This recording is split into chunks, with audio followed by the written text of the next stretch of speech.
It's hot out there. How you guys surviving the heat, and how is camp going through 7 days? Sorry. I get it. It's something I'm pretty used to the heat. Obviously, I was at Memphis, so we kind of had like the same similar practice schedule, practicing at like 3 o'clock. So like the hottest time of the day. So I'm like pretty used to it. Just doing like just a good job just hydrating and preparing. And then so far like how's camp going? Camp's going pretty well so far. Feel like we're making a lot of progress since like day one. Yeah, for sure. Coach always talks about how we're going to use the heat as our advantage. So, practicing in this heat, we're going to be playing in the heat, so we might as well practice in it. So, first couple of days were hard, getting used to it now. Like Malachi said, it's all about the preparation. So, hydrating before practice, getting carbs in you, making sure you're ready to go when that heat hits at 3:15. You got a lot of familiarity to your right with Kobe. You guys obviously played side by side last year, and then you got Malachi to your left, who has been in this offense. How is that working with you guys, and just the interaction and just the communication and whatnot? Yeah, no, it's been awesome. So me and Kobe have that connection from last year. So a lot of scheme stuff transferred over pretty well, and then Malachi coming from Memphis knows the offense really well. So us three in the middle, we've been communicating really good.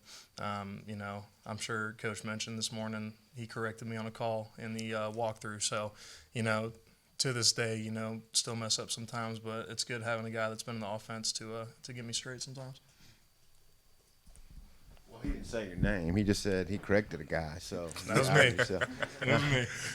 Malachi, what is it, man? Like, you're able to do that because you know it and teaching everybody? Can you talk about what that's like? Because I've been in the system for so long, so it's kind of like just second nature to me. Like when I hear like just certain calls and stuff like that, like I kind of know like, okay, this is what we got to do, or like just certain adjustments, like I already know it, so I just try to do it just as best as I can, just relaying it to everybody else. Whether it's younger guys, older guys, just everybody really. Gotcha. Marcus said it's been a nice battle with the D-line. Some days y'all do better, and some days they. Can you discuss what that's been like, how they're helping you guys as well? Yeah, absolutely. We got some real physical guys on both sides of the ball, so it's been very physical camp so far. Plan to get even more physical as the next couple of days go on. But, the battle's been great. Carlin's been a great guy to go against. He beat me in a rep today, and I talked to him about it, and I said, hey, like, what did you see from me? Like, what made you go to that move? And when I beat him, it's vice versa. So, we're doing that kind of reverse training, getting the mental aspect of the game, as well as, obviously the physical in practice. It's just been great to go against those guys. Could you talk about maybe the same topic as some guys you've gone up against frequently that are helping you? Oh yeah, I say the same. Me being a guard, I'm mostly going against like Hunter, Oki, Carlin Jones. Those guys are give me like a lot of good work, and then sometimes they'll come out of defense like a different little front, and they'll have like Quincy playing like a 3-tech. So that's definitely a big challenge going up against him. He's a more quicker guy. So I'll say, just all the D-linemen are really just giving us just good work, everybody. Malachi, Josiah came over here from Memphis with you, both of y'all Mississippi kids too. What have you seen from him with his development since, he was a freshman at Memphis to now? Yeah, so when he first came in at Memphis to now, I've seen like just a ton of like development. He's developed so much for just body wise and playing wise. Obviously he's still a younger guy. It's some stuff he can still work on, but I feel like the sky's the ceiling for him. Like, he can do some amazing things. I feel like he can probably be a guy that can probably rotate in and play for us. And Caden, just what's it been like, I guess, maybe shifting to the philosophy of this new staff with what you had last year? What's been the biggest differences? Yeah, I think just the way they coach us is one of the biggest differences. We have 2 O-line coaches now. So, that's a lot different than last year. And, we like that a lot, getting another point of view on the game and, more reps in practice because we can split off, tackles and then interior guys with different coaches. And, it's been great to, get coached by both of those guys. Yeah, schematically, what's been the biggest adjustment? Yeah. So, we do a lot more mid-zone and we're inside zone emphasis. So the run game, we're gonna go for a big year this year. So I want to get Sutton, Breland, and Cam some big yards. Malachi, I'm just wondering, what makes, like, obviously the size is there, but can you talk a little bit more about Josiah? What makes him kind of like the potential to be a special player in addition to his size? Cause I say he has the mindset to like just want to get better. Like he always like he asks me, stuff like when we doing like 1-on-ones or like we're in Indy, he was like, "Did you see my rep? Like, what I could have did better, like just step in or just certain angles and stuff." He wants to get better. He's not just sitting back and doing stuff. He wants to improve. Caden, correct me if I'm wrong, man, but it feels like, especially early on in fall camp, we saw a lot of drills of the offensive line, like getting out in space, moving, trying to get, and Cramsey's talked about getting playmakers touches and out in space. I mean, is that a bigger focus under this staff of maybe you guys getting outside and moving away from where y'all start, or is that something that just we see more of maybe in our availability and stuff? Yeah, we have a lot of playmakers on the offense, so like Cram says, we want to get them in space. So, we work it a lot. We have some athletic guys up front, so we need to kind of fine tune that athleticism and just get guys on blocks out in the open space. And you mentioned Carlin, he's been a first-team defensive tackle a lot this fall. I mean, what has he made a jump in going up against him from the spring to now? Yeah, I think pass rush for sure. He's in the spring he was working a lot more bull rush. He's working some moves, getting on edges this fall. He's really took a step up in his pass rush for sure. Malachi, I mean, you got a lot of college football experience, kind of at the American, making that jump to the SEC. How ready do you feel like you are to to be able to compete in this league? I feel like I'm ready. I feel like just from the time that I have played, I feel like it's like preparing me for now. Like obviously at Memphis, we had like some big games. We'll play like some Big 12 opponents, or like last year we played Arkansas. But I feel like I'm prepared. I feel like I'm where I'm supposed to be. So I feel like I just got to let everybody see me make plays. And then Caden Courtney's a guy that's kind of been backing you up from what we've been able to see. What have your impressions been of him? Obviously, he was here last year. Where has he kind of made the biggest strides? Yeah, no, I mean, he's awesome. He's a student of the game, so, he's one of my really good friends. So, I try to pour in everything that I know about the game to him because I know he's going to be a special player when I'm gone. But, super athletic guy. His run blocking has been amazing this fall. He's taken some big strides in that. And I think communication-wise, he's been a lot more loud this year. The freshman kind of thing, they're a little more quiet, nervous. So, he's taken a big step in his communication and leadership. Malachi, do you think had your head coach, offensive coordinator, offensive line coach, and everything not left, you probably would have remained at Memphis?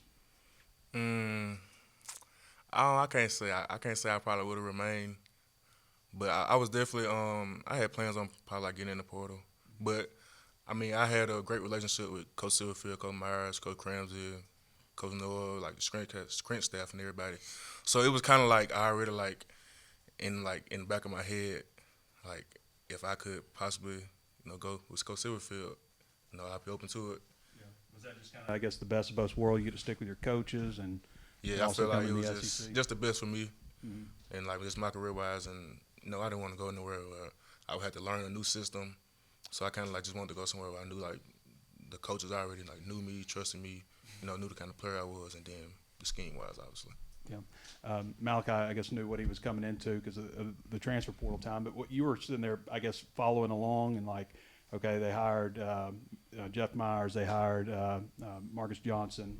What were your thoughts when those coaches were hired? Did you start doing research or asking around or what? Yeah, my host for my Memphis visit was Jacob Like, so I got on the phone with him and, asked about Myers, asked about Coach Silverfield because, he played for them. And I always like to talk to players instead of coaches because the whole recruiting talk. But, as spring and now fall have gone on, those guys are genuine. Coach Silverfield, Coach Myers, Coach Johnson, they're all genuine dudes. It wasn't recruiting talk, so I'm blessed to be here and I'm blessed to be coached by those guys. What is it like work? I know that Coach Johnson said they mix up. Sometimes he works with guards and centers. Sometimes he works with tackles and stuff. But what is it like having those two offensive line coaches together and just the dynamic with those two? Yeah, I mean, I think the biggest thing is just we get a lot more reps in practice. So, instead of having one big group where reps are limited per period, we can split off, like you said, into two groups and just get a lot more reps.